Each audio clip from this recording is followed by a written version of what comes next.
Can I just tell you something real quick? It's a little bit painful. I was just testing something on a software I use to record. It's called XSplit Broadcaster. Very handy. I was like, I could have swore like when I play stuff through my speakers, it'll record that source, so I can use my mic and don't have to rely on my mic recording the speaker. The sound coming out of the speakers. It comes through the computer sound card, so it just mixes it. And that wasn't the case. I'm pretty sure it was before, but it's not now. Because this video, which is about Venezuela in absolute dire straits, even worse, from bad to worse, and from worse to terrible than worse. Or more like from bad to worse and worse than terrible. From worse to worse than terrible.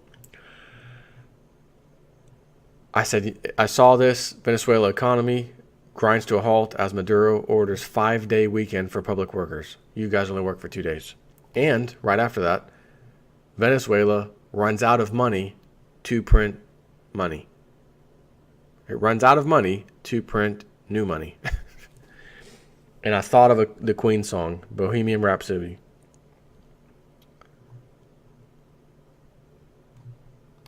I had some lyrics too. You'll be a poor boy, no inflation symphony, easy come, easy go, very high, not so low. Any way the wind blows doesn't really matter to me.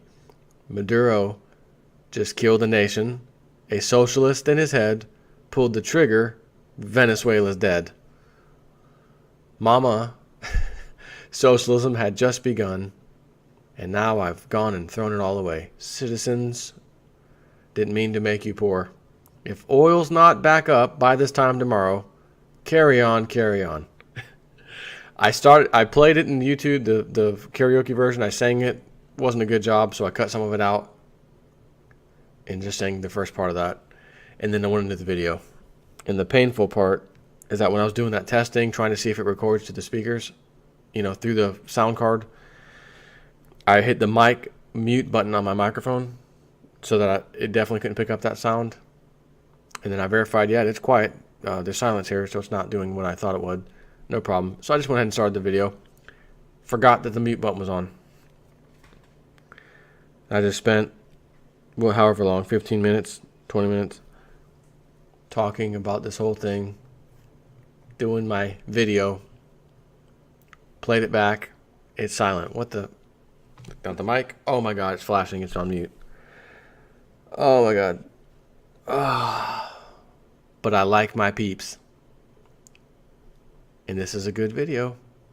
This is going to show you what happens in a socialist paradise as it goes down the tubes. They can't pay for stuff. Not only that, their electricity is going down. Their hydroelectric dam is so low, it is so dangerously low that if it goes down just slightly less than 4 meters more down, all electricity production stops. They're already cutting out 5 hours a day. No electricity. We're shutting the grid down for 4 hours a day.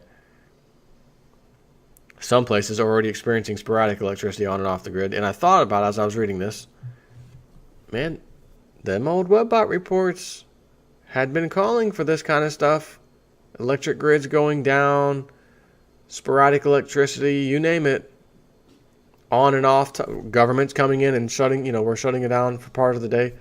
These Webbot reports have been talking about this prior to Venezuelans' hydroelectric dam or anything else, even on the freaking radar. Whew. Venezuela's economy literally grinds to a halt, zero hedge here, as Maduro orders 5-day weekend for public workers. Just 3 weeks ago, the Venezuelan socialist paradise gifted local workers with 1 extra day of rest each week when, as a result of the crippling economic crisis and collapsing power grid, President Maduro designated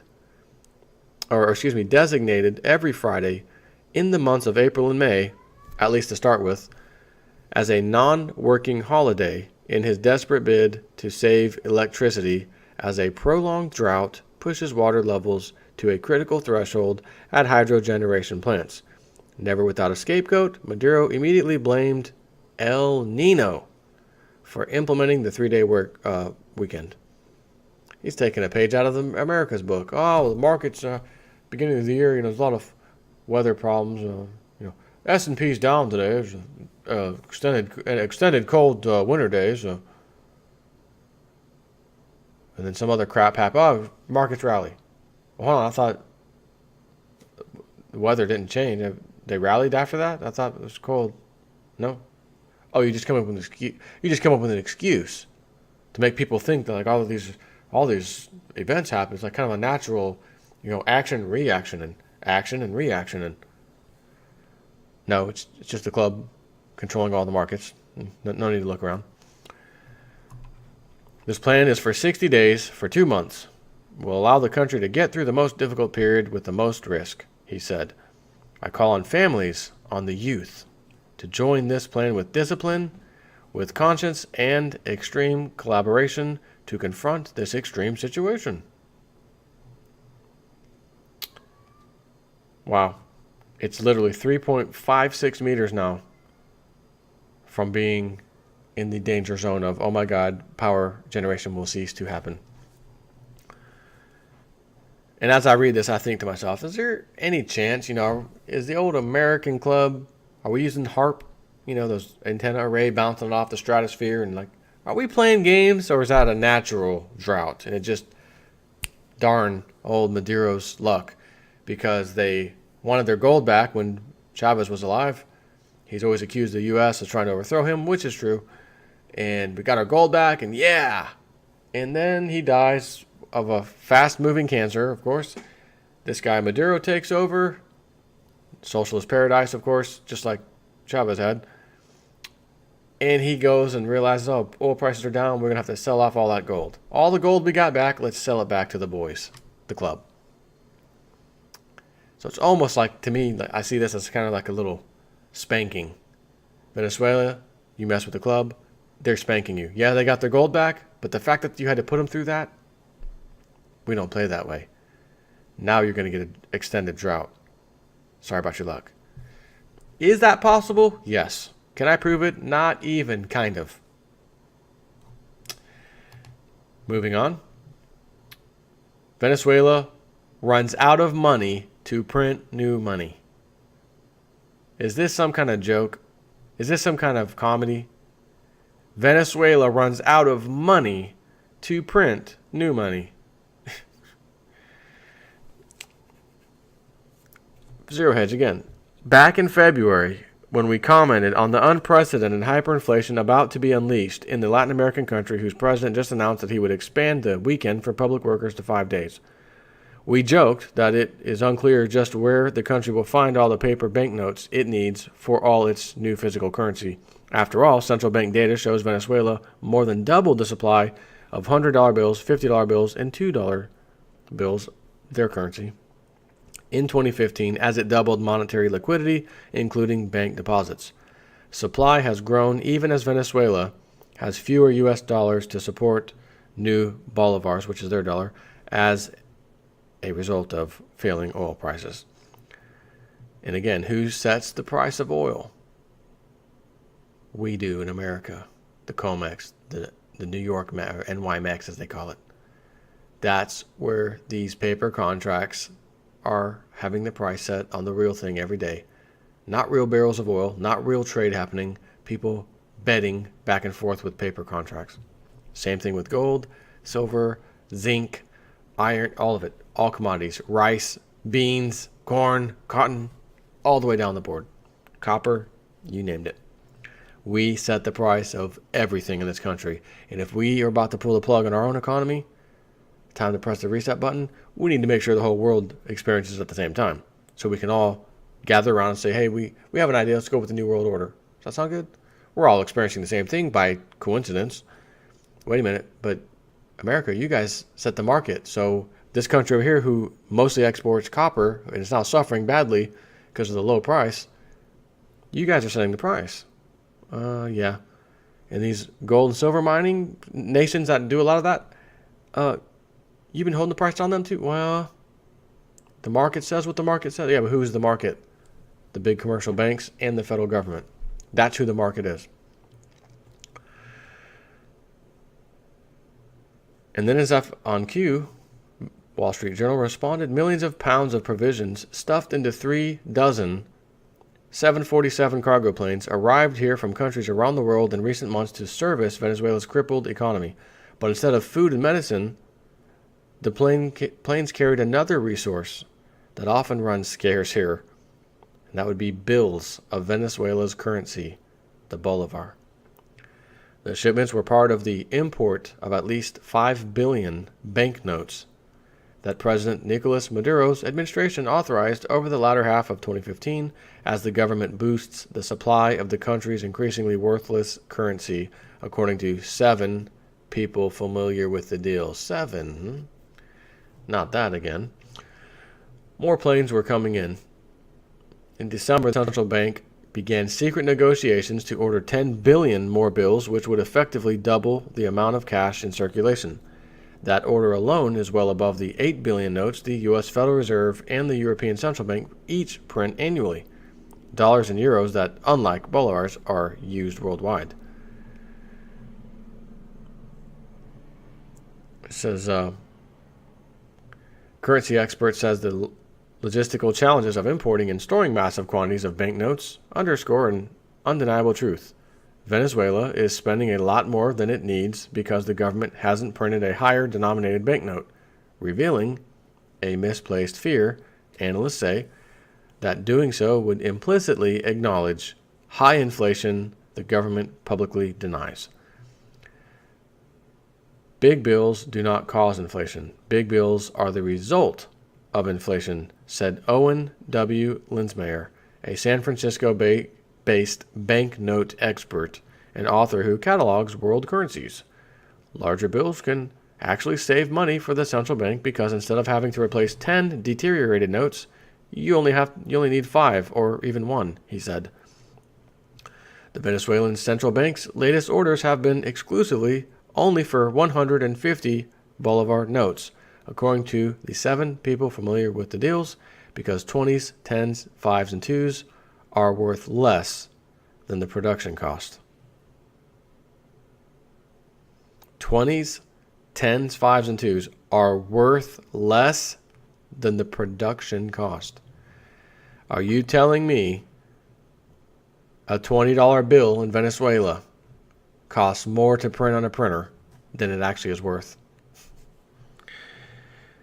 Can you imagine living over there? Could you imagine 2 years ago even? Forget 5, 6, 7 years ago when silver was, nicer to acquire, even lower, $7, $6, $7 silver. Just 2 years ago, whatever the price was at.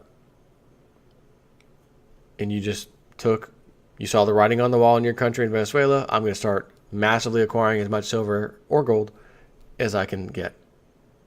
And then 2 years later, here we are today. And they're saying the 2016 forecast of inflation for your country, Venezuela, is 720%. That means whatever it is in the beginning of the year, they're forecasting it will be 7 times that amount, which also means whatever bread or eggs or milk or anything cost you at the beginning of the year, they're forecasting will cost you 7 times that amount sometime later, which automatically means whatever your gold and silver was worth at the beginning of 2016, it'll be worth 7.2 times higher when this happens. And it's already happening. It's just steadily going up, inflation.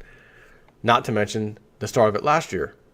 So if you bought silver 2 years ago over there, you'd be doing backflips, laughing all the way to the bank, as they say, when you see how much your silver is worth in your country's currency.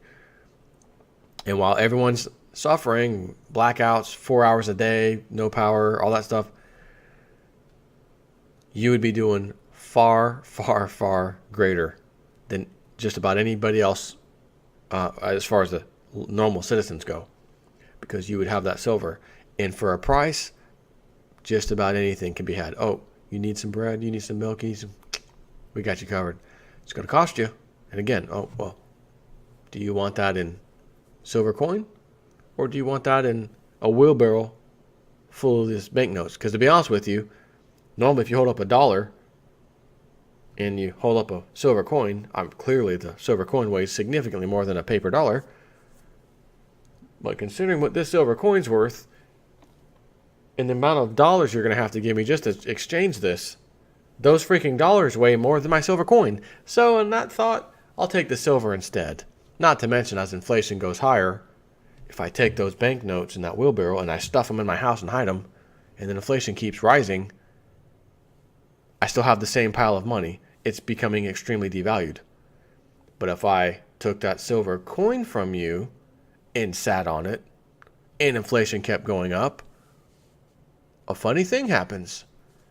The value of my silver coin goes up in the essentially the opposite direction of what, inflation, or not in the opposite direction, but as inflation goes up and your dollar value goes down, the opposite occurs with silver. It goes up. So just like inflation, value of silver goes up. That's a universal currency, and that's the key. That's why I tell people to get it. Because if you're in any country and there's a currency problem with your country's currency, just because your little country's having a problem doesn't mean the whole world has a problem at the exact same time. So what universal item could you hold on to that would be immune from that?